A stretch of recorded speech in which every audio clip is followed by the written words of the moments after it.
Mirror, mirror on the wall, who's the best Google Ads manager of them all?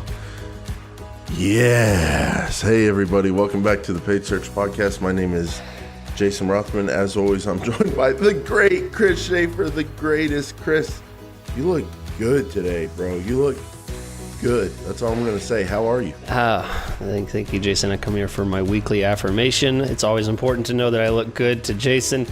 Welcome to the show, everyone. Is that your love language? Affirmation, is that your love language? You like to be affirmed?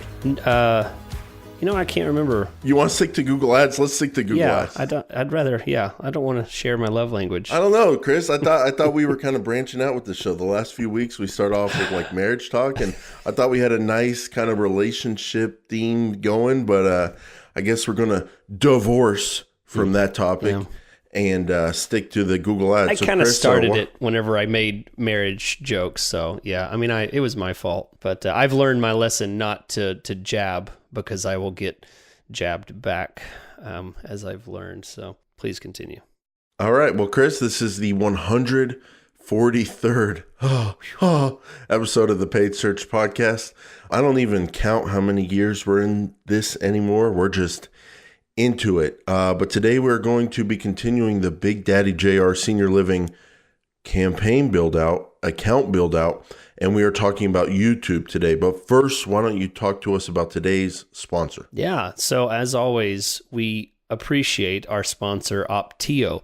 Opteo is a wonderful tool for AdWords managers out there that want to better understand ways to improve their AdWords campaign without spending hours diving into little tiny details. How about a system out there that can automate the suggestions for you? So that's what we're going to highlight today, is the ability for this Opteo tool that you can use that can show you improvements, automatically show you ways to improve. Suggested improvements like fix below first page bids.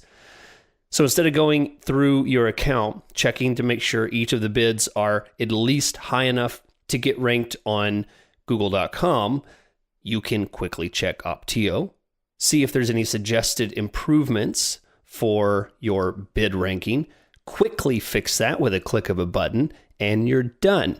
So if you'd like to try out Opteo for yourself, see how it works, try out many of the features that they have, go check out opteo.com/PSP. That's opteo.com/PSP. Look for this special call out they have for our listeners exclusively to try out Opteo for an extended amount of time, 6-week trial, and you can try it for yourself. See why both Jason and I use the tool and like it for many of the reasons that we talk about every week that we like to use the tool. Lots of features that we like on there, and we want to know why you like it as well. We're actually extending an offer. Send your feedback about Opteo. Let us know what you think. What's your favorite features? And we'll be highlighting some of our favorite comments on coming shows. Okay, Chris, and thank you. Today we also have a review, iTunes review. We ask that you guys leave us iTunes reviews or just ratings. We're at 174. Would really love to hit 200. That helps the show grow. When more reviews get on there, they share the show with more people. So today's review of the week comes from G. Kohler, 5 stars, highly recommended. And they said, okay, Google, give me the one podcast I should be listening to that will help me become a better paid search manager. This is it. From the basics to the advanced, the topics they cover will help you immensely. I've been playing the ads game for over a year now, just over a year now, and wish I would have begun listening to this sooner. Yes. Well, thank you very much for that review. My only bone to pick with that review, Chris, is this is not a game, okay? This is life and death. This is Google Ads management, and we're not playing a game here. So, Chris, no news this week, right? Because unlike the other news shows, we only tell you about news when we actually have it. We're not just trying to make things up and make you scared. So no news this week, but maybe we'll have some news in our PST at the end of the show, paid search trivia. I guess if it's news, it kind of depends if Chris is up to speed on it. We'll find out. We'll find out. I'm nervous. Okay, well, let's go with something we do have. We have a question from one of our wonderful listeners in Vancouver by the name of Jasper. Hey, Chris and Jason. My name is Jasper. I'm calling in from Vancouver, Canada. I manage the AdWords and Bing accounts for a niche supplement company with a high-ticket product, and I've had great results with our campaign so far, but I wanted to ask for some advice or maybe some tips and tricks on how to succeed in the health and supplements vertical, specifically in AdWords. There isn't a lot of info about running campaigns in this vertical, so I feel that I've been kind of running blind. One of the biggest obstacles is actually the loss in our ability to remarket. I was hoping one of you guys had some previous experience here and maybe some tips on how to deal with it. Thanks so much. Keep up the great content. Great content, guys. You guys are legends. Guys are legends. Guys are legends. That's the way every voicemail should end. I like that. Thanks for your question, Jasper. Beautiful. I've actually been there. I think I've mentioned it before. Been to Vancouver during a wonderful season during the summertime. Just lovely. Just lovely. So Yeah, I'll take Saskatoon any day over Vancouver. Right. I'm more of a Saskatoon kind of guy. Yeah, I'm sure. It's great there. So great question, Jasper. I've worked in this industry before, and I can tell you, you're not wrong here. This is a tough industry, and there's a couple things that make it very difficult. The amount of competition and the amount of research involved. Someone doesn't just search for one thing and then buy it. They usually have very specific needs about what they're looking for. They want something to be 100% made from dolphin fin, or, it's just all kinds of weird requirements, things they search for. You get these long tail searches that just don't make any sense. And it seems like a great search, but it doesn't convert, and there's tons of them.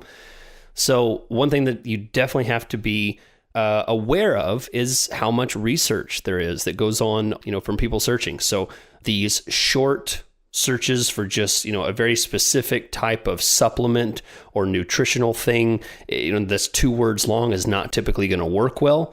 What typically works well is, you're going to have to use diversity in a lot of your keywords, trying lots of things at different levels of the funnel to find what works. And a lot of times you can't necessarily narrow in on the low funnel stuff. Sometimes you just kind of have to have everything.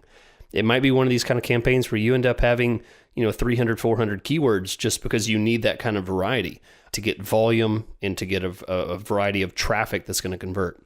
Another thing that works well, using audiences, using people that have specific affinities for a certain type of search. So they might be into health, fitness, they might be into travel. There's certain trends that you might see that wouldn't make itself apparent by the search term, but the audience and possibly demographic could be very obvious in the way that conversions trend. And then finally, one thing I'll say on the landing page, I've done this before with other companies that have a nutritional supplement and they have one thing on their page or 2 things, and it doesn't work. If you're going to do nutritional supplemental stuff, you need like 15, 20 different products on a page. Do not send someone to a page that gives them 1 or 2 options to purchase or leave, because typically they'll leave. They want to basically have a shopping environment. They want to be able to see the selection.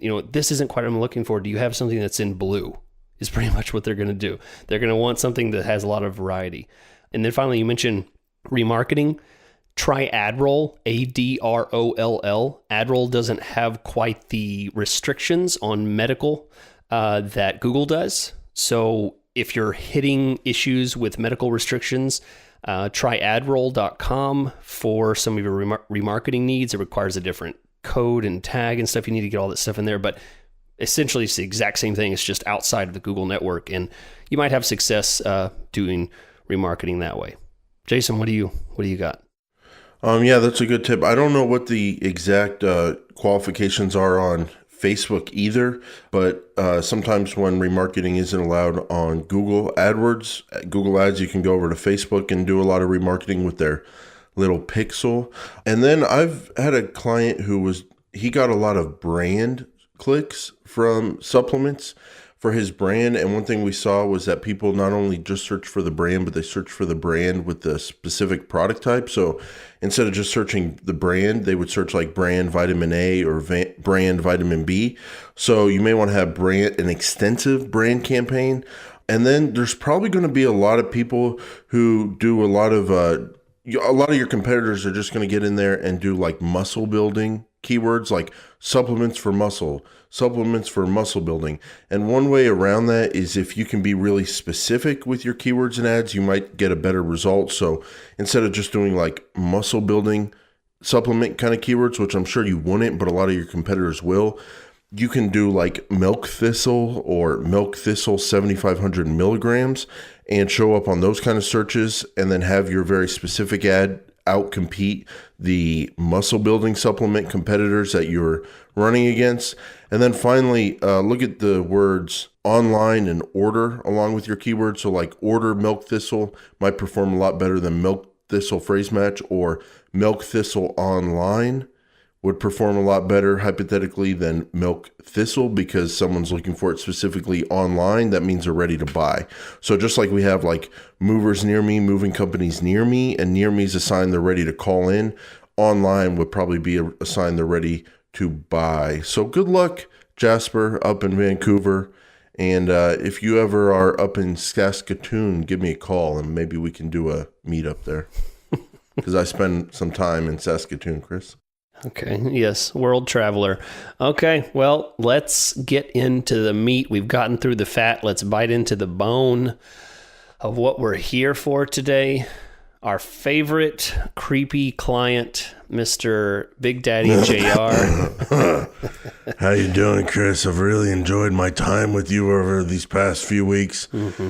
I noticed you do a lot of things besides Google Ads management. I'd like to call in and inquire about your other services. Mm. And so I can continue talking to you, Chris. Well, okay, so... but today we're not talking about you and me. We're talking about YouTube. You like the YouTube, Chris? Oh, no, not for lead generation, actually, Mr. JR. I don't like YouTube for lead generation. And your goal is to try and get people to purchase your services for the... Correct. For the many things that you do: nursing home, assisted living, senior living, home, in-home care. So all these things. So you want to use YouTube. You have the assets. Okay, I'll say that's usually one of the first things that runs into whether you can do YouTube or not. Do you have a video that meets the qualifications for an ad? And if you do, okay, you've hit that first, or not hit it, but you've jumped that first hurdle. You made it through that. What we'll be going for from there is, how do we make it work? And that's what we want to know on what we can do for Mr. Big Daddy JR in his senior living facility. That's right, Chris. And I guess let's just start off talking about the goal of YouTube advertising. Why this guy called the great Chris Schaefer to get Google Ads management, and you're going to get him direct leads, conversions, and then he's going to want to take away from that budget and get less leads and spend part of his budget on YouTube. And I guess the mindset with him and then a lot of YouTube advertisers, and it's not wrong, it's just different than direct search, is he wants to grow a brand. He wants to grow his business. He wants to grow his brand of Big Daddy JR's nursing homes among millennials and people with elderly parents. And so he maybe used to do TV advertising, and now he wants to spend a lot of money on YouTube and grow the brand. So I guess my question to you, Chris, is that the right way to approach YouTube? Is that how you would feel comfortable as a Google Ads manager taking on a YouTube client? Where do you have the talk with your clients about conversions and getting leads from YouTube versus trying to grow brand, and why are they doing that? Do you have the talk with your clients? Yeah, I mean, I would definitely have the conversation with the client ahead of time, because expectations are a big thing. I feel like a lot of these networks are so big and so hyped up about, certain video goes viral, gets millions and billions of views, people with huge number of subscribers. And it's almost as if they think they can, this is something they can tap into somehow with a paid campaign. In reality, things go viral because it's entertaining. It's not because they're trying to pitch a product or, make a sale on something. This is because it's entertainment. So you're approaching an entertainment platform and you're trying to generate leads. You're basically going upstream. I mean, this is not something that you're going to be able to do without any effort. You have to be very creative, and you're going to have certain goals, but I would not approach YouTube with the mindset of generating qualified, low CPA leads.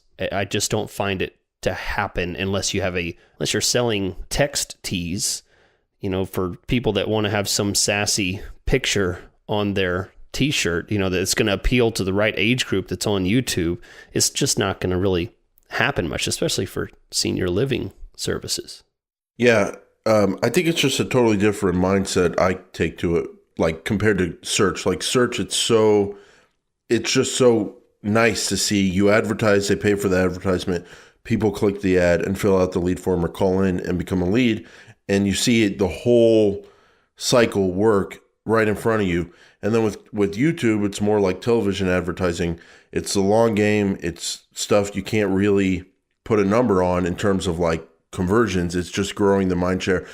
But I have seen people who advertise on YouTube nationally, and then all of a sudden they're known, they have a known brand, and they're kind of a celebrity in their space. And so I definitely think it works. The way I approach it is just TV on steroids. It's TV, you're branding, you're growing your brand, you're growing your awareness, you're letting people know about you. But the reason it's on steroids is because it has a lot of Google Ads traditional targeting.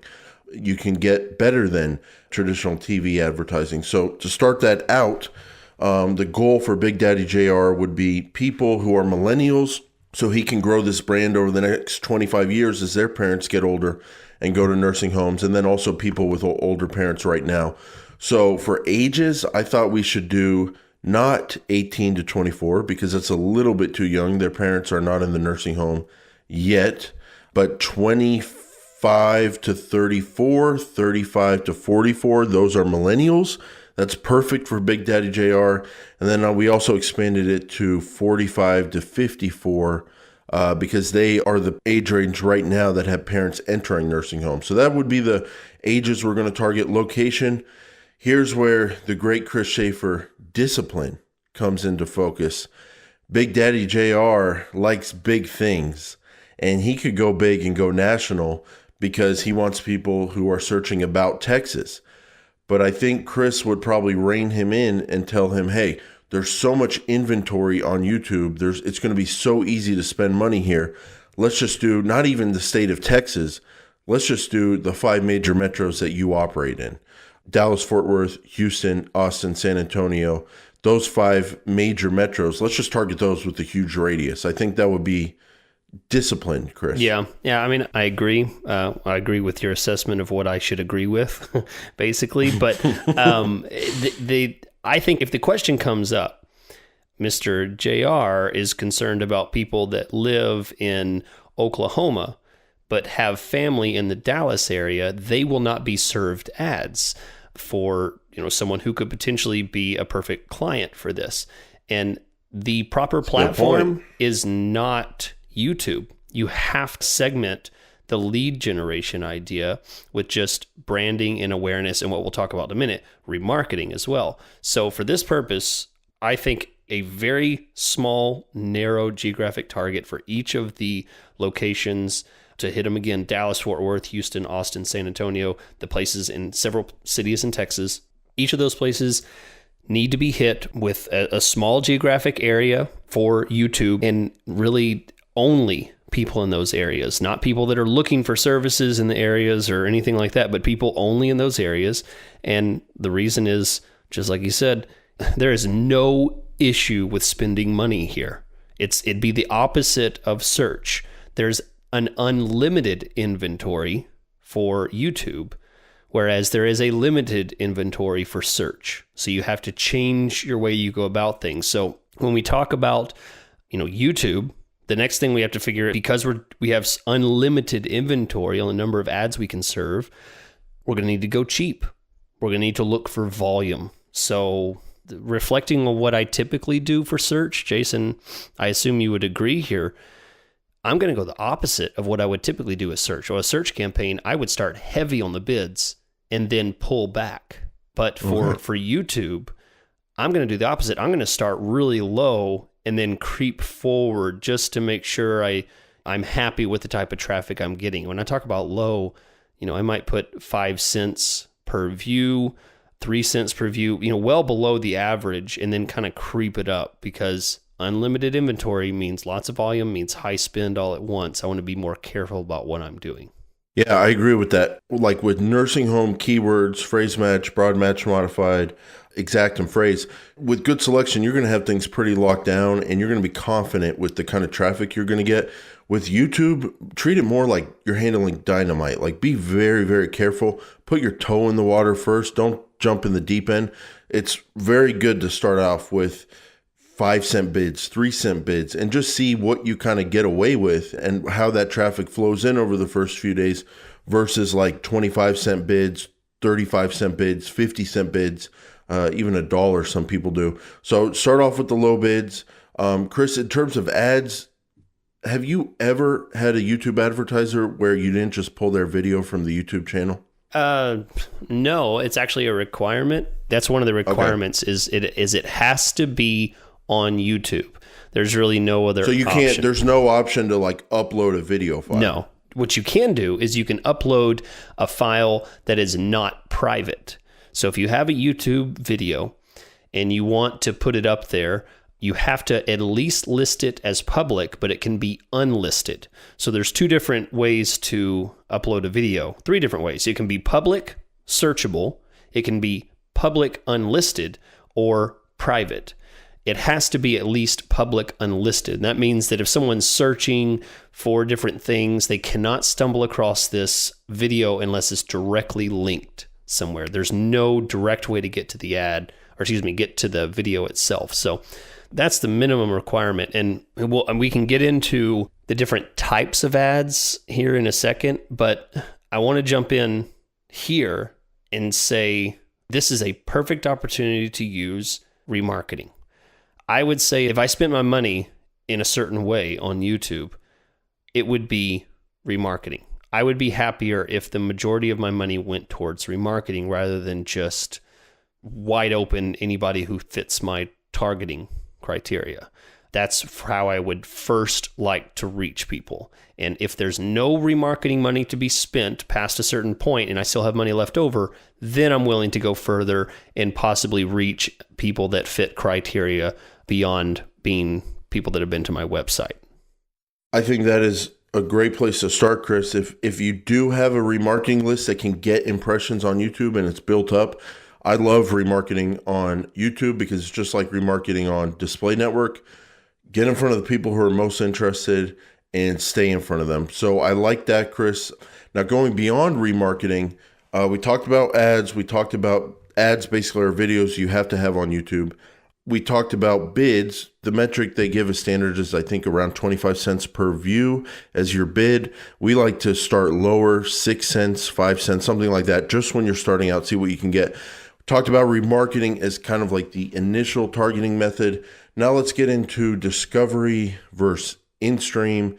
Chris, why don't you give us your classic breakdown on that? Okay, so I think a lot of people, at least the people that I've talked to, and I have a limited experience on people that I've spoken to about this, but some people get ad group shy because what I assume happens is they think, well, I have one ad and I have ages 25 to 54 that I want to reach, and they're going to be people with elderly parents. So I'm going to create one ad group. It's going to have this ad on it, and I'm going to have this targeting, and well, that's about it. I mean, I take my best guess and I go with it, and that's it. You have to completely flip this upside down because it's a very narrow, well, let's say actually it's a very wide channel that you're going for here. I mean, you're not trying anything different if you take a one ad group approach. Instead, what I would suggest is create multiple ad groups. Create 5, 6 different, 7, 8 different ad groups. And each one of these use the YouTube targeting methods in different ways. Mix and match your targeting methods that will be most effective in testing which ones are going to work better. So let's get into what that looks like. So there's multiple ways that you can serve ads. There's discovery ads, which are ads that show up in the search results, right? They're little clickable videos that say sponsored or ad. I forget whatever they say, but it's clickable. Okay, that's more of a discovery ad. Then you have in-stream ads, which are ads that show during the video itself while people are watching. And then finally, you have a pre-roll video, which is 6 seconds before. They have to watch the entirety of the 6-second video before they're allowed to continue. They can't skip it. There you go. There's 3 variations that you can test. Now, keep in mind, if you don't have a 6-second video, then you may not be able to test that third one. So maybe you only have 2, but that's the first thing that you can generate a mix and match pair on. You can do discover targeting at one ad group and in-stream video on another ad group. Exact same type of targeting. Maybe you do something specific to demographics and affinity for each of those, but the targeting would be discovery ads. How's that perform when you target affinity plus a certain demographic? And how does it work for in-stream when you target affinity and demographic? And there you go. You've got it kind of a split test going to see which ones might work better. Gotcha. So for Big Daddy JR's goals of brand awareness and growing the market share, I would think all 3 can be good. Discovery can be good. In-stream can be good, where people have to at least watch some of it. And then the bumper, the 6-second, where they have to watch all the 6 seconds. Those over and over and over can grow his brand. Now, getting into the targeting that those 3 types of YouTube advertising show up on, affinity, in the market, and keywords. Let's first start off with keywords. Chris, how would you use keywords? Would you just type in like elderly care, nursing homes, stuff like that? Yeah, so I'm going to have to break our idea of what keywords mean from YouTube to search. Okay, so if we're talking about our ad group number 1, which is going to be a in-stream video, and we're going to use keyword targeting, which is effectively, we're going to call it here content targeting. We're targeting the content that people are consuming, the content that people are looking for. You don't target it based on actionable keywords. Instead, what you're going to target is based on themes and ideas, much in the same way as what we do for display. So you're going to grab some keywords that match a certain theme or idea, and what you're going to be doing is Google's going to be using those keywords to match to the content of the video that the person is going to be watching.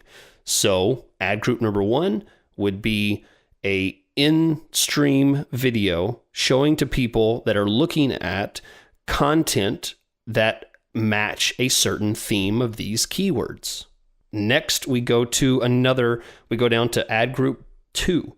Ad group 2 is also a in-stream video, but it's going after affinity. And affinity are people that have an interest or have a history or recently searching something related to a certain topic. This is instead the opposite of content. This instead is targeting the person. So it's targeting what the people have searched recently, what they have an interest in. Maybe they have an interest in searching things about fitness or health, or maybe they have an interest in searching for things that are related to nursing homes, senior living, in-home care, things like that. You can create custom affinity groups that match these. So ad group 1 is in-stream ad plus keyword targeting, which is content targeting. Ad group number 2 is in-stream ad, affinity targeting, and it's related to a specific topic that people have an interest in over time. You've now isolated 2 different ways to target people and let them run both at the same bid and see what happens. See what kind of ads see what kind of videos you're showing up on. See what kind of results you get. Maybe one shows more than the other. That's not necessarily success if it shows up more. Just see what kind of videos you're showing up for. If possibly there's some results there. highly unlikely, but maybe there's some results. And we probably don't need to go through this isn't necessarily a podcast about video targeting. We have other episodes we talked about that on, but the idea of how to apply it. So this is how I would apply it for a senior living client is I would break these up individually and mix and match them. So would you have ad group titles that were like discovery plus in the market and then whatever they're in the market for, or discovery keywords, elder care, if you're targeting elder care keywords, or in-stream affinity for whatever the affinity is? Is that how you would kind of title your ad groups and organize them? Absolutely. The same way that the Chris and Jason method works on the show when we do the keyword build out, the ad group build out. I label them based on the way that I'm targeting so that I can quickly look at that campaign and see that, oh, the in-stream affinity plus demographics is working much better than the in-stream content plus demographics. It's as simple as that. Otherwise, you have to go in and dig in and figure out, okay, these are these keywords. Which one is that? Oh, okay, this is that. Make it simple for yourself and just name it in that naming convention. Right. And what Big Daddy JR would do, now that we have a format to follow, your type of ad style and then your targeting method, the way you're naming your ad groups, what you have to do from here is up to Big Daddy JR, and it's up to everyone listening for their own business. You have to find the affinities that you think would perform well. You have to find the in-market that you think would perform well. You have to find the keywords that you think would perform well. And the thing that would be tough about the nursing home is that there's no in the market for nursing home, because that's kind of medical related and they're just not going to provide that. So what Big Daddy JR would have to do is he would have to basically say, well, since there's no in the market for nursing home, maybe they're the kind of person who's an age range of 45 to 54 that's in the market for travel, because that means they have some excess money. Maybe that means they're the kind of person that would take care of their parents in terms of like have the money to spend on a private nursing home. So that's what you have to kind of play around with as a business owner. So like I've talked to people, Chris, who their topic or their in the market wasn't necessarily covered, but they also had a lot of data about their clientele. So they knew they liked to travel, even though that's not related to their business. They knew they like golf, even though that's not related to their business. So you may be able to have to play around with things like that.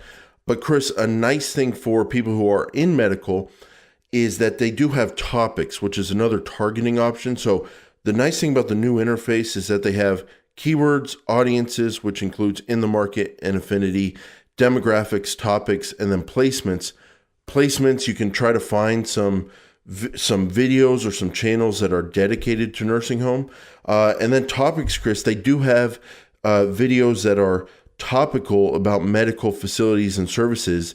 And I don't see nursing home in there, but they do have hospital and treatment centers. They do have doctor's office. They do have medical procedures. So if adults, elderly parent has some kind of medical procedure, or they're going to the person's researching about a doctor to send their elderly parent to, or a medical place to send their elderly parent to, those might be good videos to show up on if you're promoting a nursing home, because you're getting in front of 45 to 54-year-olds that are looking for a bunch of medical stuff. So there's tons and tons and tons of topics, affinities in the market, and even life events, Chris. Like you could theorize that someone who has the life event of a college graduation, if they're in their 45 or 54 range, that means they have a college age child. Maybe that also means they have an elderly parent they're taking care of. So there's just a ton of stuff that you would want to play around with and really kind of try to figure out. And as we're playing around with it, Chris, they've got a topic for nursing, and then they have under the nursing assisted living and long-term care. So that's kind of like the sweet spot. So there I would have higher bids, and I would also probably separate that one even into its own campaign, because I think that would probably perform the best. Videos that are the topic of assisted living and long-term care, that's exactly what we're selling, and we'd have to really kind of prioritize that one. But there's a ton of things you can play around with. Yeah. So I think from here, I would encourage people at this point to go and discover the amount of targeting that's available and take a look. Jason mentioned topics. We've mentioned affinity. We've talked about custom affinity, custom targeting that you can do. There's keywords that you can use. There's demographics. You can get down from gender to age. There's geographic targeting that's available to target at the campaign level. Basically, the idea is play with these and have multiple going at the same time so that then you can get to what really matters, judging the success of the YouTube results. And at this point, it's difficult to say because you're not really going to be able to look through the type of videos that have been coming up and be able to say, oh, this is good. It showed up for 16 rap videos, 40 cat videos, and a couple different meme shows. So it's really difficult to be able to say if that's worth it or not, because that's the content. Because you can't see who was viewing that. You can only see the type of content they were viewing. So I would really push back against any idea that you're going to get the equivalent of search term review on a YouTube campaign, because you can't look at what people were viewing and where the ads showed up or the placements and be able to make any kind of determination of the value. The only way I would theorize that you could do that, Chris, and it should work this way, even though you and I rarely see it with YouTube, is topic, nursing home and assisted living, or whatever the topic I just found is. If you get that topical and Google saying, okay, this video, we're going to show your ad on videos that match the topic, nursing home and assisted living, or long-term care, whatever the exact topic was. If I'm an advertiser, I'm going into my placements where your video showed there, and I want to see videos like when it's time to put mom in a nursing home, or nursing home tour video, or nursing home vlogger. That'd be a pretty, I'm sure someone out there absolutely is an 85-year-old vlogger in a nursing home. But at that point, Chris, I would want to see that in my placements, and that's how I would know, like, wow, we are getting in front of the right videos for sure. But as a person who's advertised on YouTube quite a bit, I would not be surprised if I was disappointed with the placements. Yeah. It's just tough. I mean, I just haven't seen it with the same kind of awesome search term. You kind of target something and get that exactly. But maybe it's because I've done so much in the market for. But Chris, you could take a look at placements. I'm going to give people an out-of-box way to judge results. Clicks to the website from the video. You can see if you just have your regular clicks column pulled up on a video campaign, you can see the clicks that are coming from that ad group or that campaign. And then what you can do is you can go into Google Analytics and see what your bounce rate is, what your time on site is, and maybe you're getting a great time on site from those clicks. That's one way. And then the classic ways, Chris, views, they tell you how many actual views you got, the view rate, the average cost per view, and then video play too, 25% of the video, 50% of the video, 75% of the video, 100% of the video. Obviously, if you're doing 6-second bumper, you're going to get 100% all the time, I would think.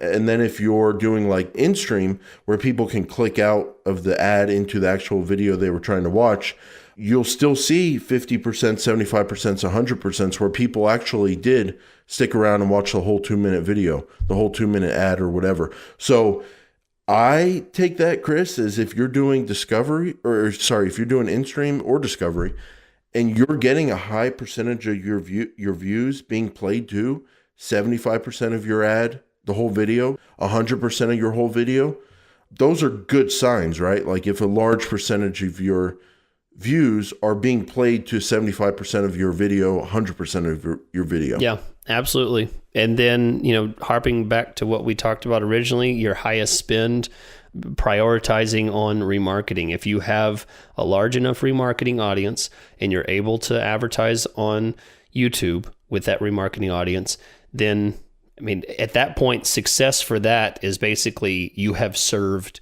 impressions, you've served views for that. That's probably your lowest qualifying success for remarketing, is just, okay, it's at least working. You're at least getting those ads in front of people. Yeah, because like we've said many times before, getting them in front of people. It's all about people seeing your ad and having the impression that you are a huge, big, important company that's all over the place and serving ads and very well established. That's the image that remarketing can do. And when you serve it to them on the display network plus the YouTube network, that can be really effective and it can be very impressive to people that you just tried to pitch something to 3 days ago and suddenly they're seeing their ads, seeing your ads everywhere.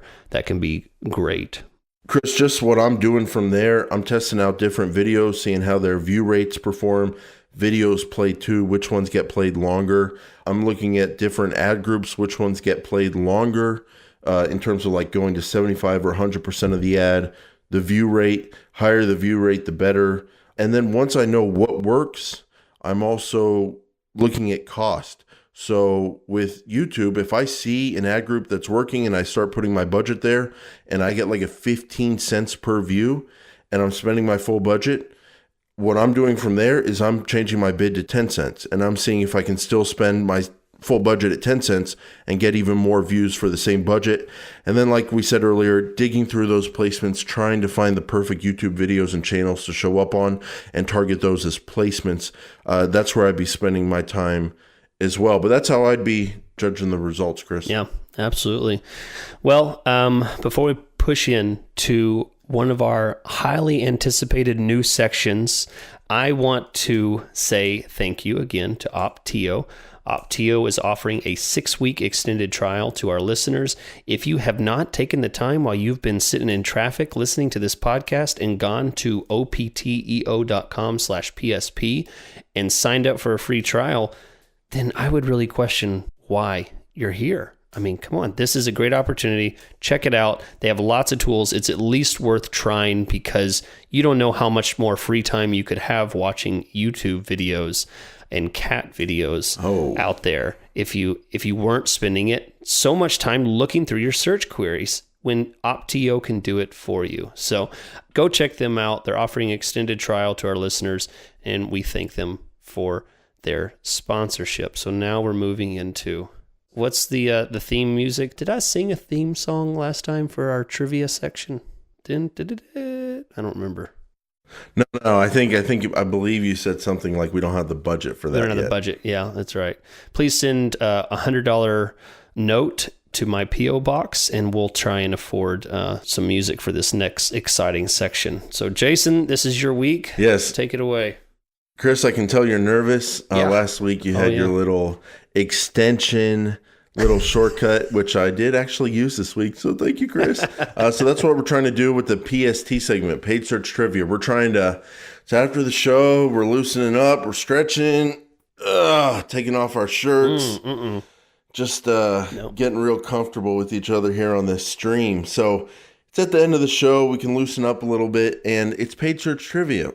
1 week Chris asked me a trivia question, the next week I asked him, and we're trying to stump each other and learn things together, and just over the course of the years pick up a ton of little tips and nuggets, as we say. So Chris, I have a multiple choice for you today. I'm excited. You have to show it to me. I wrote mine out for you. You should at least have them written down. Do I not even get them written down?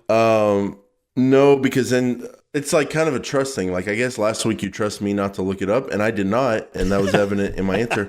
But I guess I don't trust you because I didn't write them down. Fine, whatever. Bring it.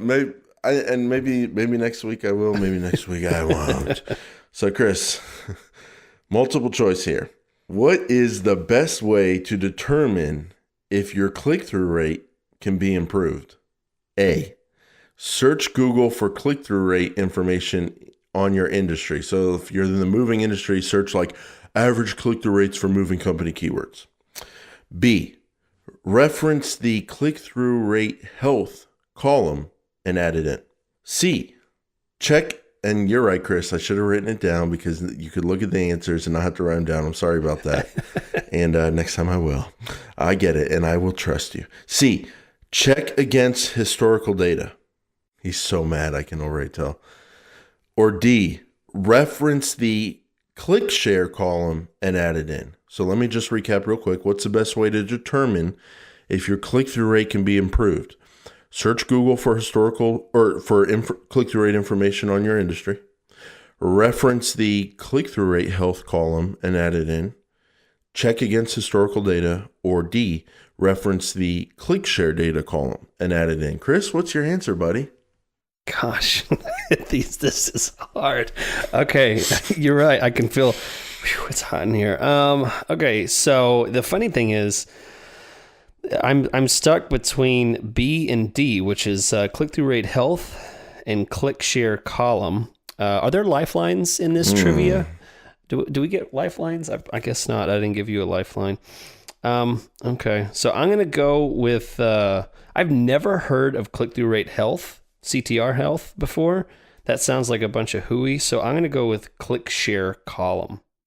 Well, hold on. Have you heard of click share column before? Yes, either? I have. I believe I have. Yes, but okay. So what's your final answer? D. I'm going with D. Wow, Chris, you just won a new Paid Search Podcast mug. We're gonna send it out to you in the mail. That is right, Chris. There is such thing as a click share column. We're going to use this as a teachable moment, and there is no such thing as a click-through rate health column. Okay. That was a false flag there. I was trying to throw you off the scent. That's good. And, I almost fell like for your it. logic. Now, you and me, let's talk about ClickShare for a minute. So ClickShare used to only be on e-commerce product campaigns, Google Shopping, and they have now added it in to search. And they just did this recently, and it may not be in everyone's accounts yet, but it's in a couple that I checked. And you add in the column, it's under competitive metrics, I think, and it will tell you what your click share was. And so it's a little bit different than impression share. It kind of makes an estimate for you on how many clicks you're missing. So let's go ahead and just read from a document that we'll link out to you. Click share is the estimated share of all achievable clicks that you could have achieved, only available for search and shopping campaigns. You can use the click share metric to understand where you have potential to capture even more clicks. For example, if you have received 60 clicks and your click share is 60%, then it's estimated that there were another 40 clicks that you could have received if you had more extensions, higher bids, higher budgets, or in the case of a shopping, showed more products. Showed products on more search queries. So how it works, similar to impression share, Google Ads analyzes the ad auctions over the course of the day and includes all auctions that your ad showed in, and the auctions where your ad competed but did not show. In cases where there weren't enough clicks to estimate a click share, you'll see a blank, like a line, a hyphen listed. In all other cases, you'll see a percentage. So you can see this at the campaign, ad group, and keyword level in a search campaign. Now, Chris, here's the thing. Here's the deal, man.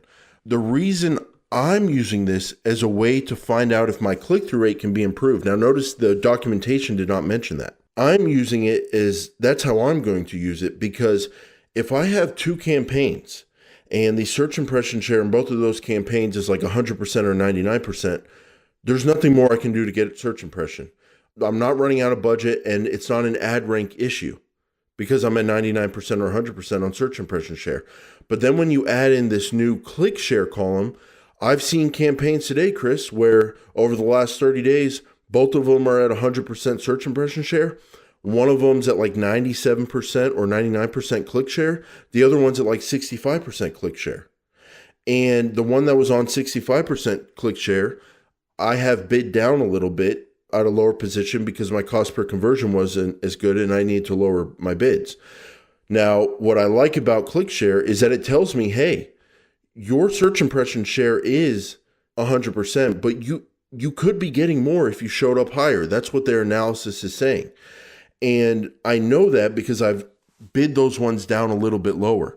But what about a campaign where I'm showing up with a high average position of 1.0? And I'm looking at it and I go, okay, both these campaigns have 100% search impression share. Both of them have average position 1.0. But what if one has a click share of 100% and one has a click share of 80%? That means since my impression share is 100%, since my position's 1.0, that means I could be getting more clicks on that second campaign if my click-through rate was higher, because that's the only different variable. So to me, that's a good gauge to use as if your click-through rate can be improved or not, because you and I are often in the case where it's like, okay, we're getting a 4.1% click-through rate or a 1.7% click-through rate, whatever, but we don't really know, like, okay, on this keyword, could the click-through rate actually be better, or is this just the click-through rate that a keyword's going to get? So this opens up a whole new world to me of, oh, it actually I can induce if I could get a better click-through rate on this keyword. And then that can motivate me to try out new ad copy and get a higher click-through rate. And that can also tell me where to spend my time. Like, hey, search impression share 100%, click share 100%. You ain't getting no more from this campaign. But search impression share 100%, click share 75%. Yeah, spend some time optimizing ads in that campaign. Maybe consider upping your bids in that campaign. You've got more clicks to get. So I thought this was a pretty cool metric. Yeah, I agree. I'm looking at a client right now that has like a 95% search impression share, and another one that has like a 95% search impression share. And there's a huge difference in the click share percentage. It was like 55% and 85%. So now what are your average positions on those two? The lower one is a 2.1 and the higher one is a 1.1. So it's telling me just by being in the 2.1 position, I'm losing an additional 30% of my click share. So that's interesting. That's exactly how I was hoping that this whole trivia thing would work. And that is, I've never used click share. I was familiar with the term, but that's probably why I'd never considered it for search, is because it's always been a it had to be from a shopping campaign you did, because apparently it just got over to search. Now, like we talked about a week or two ago, I'm a little disappointed average position is going away. Yes. But at least we have this click share to tell us, like, hey, up the bids or get your click-through rate higher, and you can show up more. Now, if they take away average position, Chris, how are we going to know if it's a click-through rate issue or a cost per click issue? Okay, now we have to induce things. Search impression share lost due to ad rank. If that's 0%, that means it's not a bid issue, because bid is part of ad rank. So to me, that would mean it's a click-through rate issue. So we'll have to induce things like that to figure out how to get more clicks. But it is cool that they've added this in, and it kind of really opens, like, I'm having the same experience you had. As soon as I saw that, I was like thinking to myself, okay, there's a lot of more things to consider now. I may be able to improve some things I didn't think could be improved any further. Yeah. Well, thanks, Jason. That's cool to know. I'm gonna have to check that out for some of my higher volume, high intensity clients. I think that's really cool. So, and guys, if you are still listening, if you're still here with me, if you haven't skipped over to some other show, then I have something to share with you. You should definitely check out our paid premium show called the PSP Insider. If you are that into PPC, if you're that into learning about it, that you stuck around for this whole time, we have a premium show called the PSP Insider, where we go in and talk about the business of AdWords. It's a paid show. This is not free. This is not a pitch for you to go download something. You're going to have to spend money on it. And we purposely built multiple shows. We're constantly thinking of new ideas on how to expand this and have new ideas, new topics to talk about. It's $120 per show, $120 per show. And these are typically over an hour long for each one. And we go through details on how to sell AdWords, how to manage clients, the big clients that have made Jason and I the most money, how to get those, where we get those from.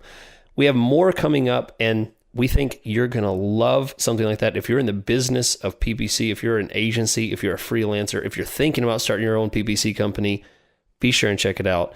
And we thank you guys for doing that. Jason, parting words for our longtime, almost an hour long. Yeah, I'm gonna get a little emotional here and share some parting words right now. Oh, Chris. wow. I'm gonna put myself out there, be vulnerable. Like, I don't know if you can tell, but like last few minutes of the show, I've been like stalling. Like, I don't want this night to end. Like, I'm enjoying hanging out with you. I'm enjoying learning about Google Ads, talking about our business with you. And it's coming to an end now. And I just wish it wouldn't. Like, I wish we could keep going. And so think of some hangout content, Chris. Like, think of something, because I miss you, man. Like, so I put it out there. Oh, well, that's how I'm feeling at the end of this episode. I know. Like, do you know, or have you had enough? You're like, a good hour and a half. I'm good. You're like, I'm good. I enjoyed it, but I'm good. Like, I'm getting back to my family. I'm good. I wish getting back to my video games, my CrossFit. I'm good. I wish I had the time to do another show, like an entire another hour. I wish I had the time. Oh, yeah. I just don't, you know. You just don't. All right. Well, I'm going to go cry and go to my Chris Schaefer shrine in my closet where I keep cutouts of you. And wow. From back in the day on the Odesk profiles. And oh, wow. Yeah. Old days. Yeah. The images of you competing in CrossFit I have blown up life size in my closet with the barbell lifting it up. You know what I'm talking about, my Facebook Chris? profile? Yeah, you're right. Yeah, I need to delete that whole thing. I need to delete the whole Facebook profile.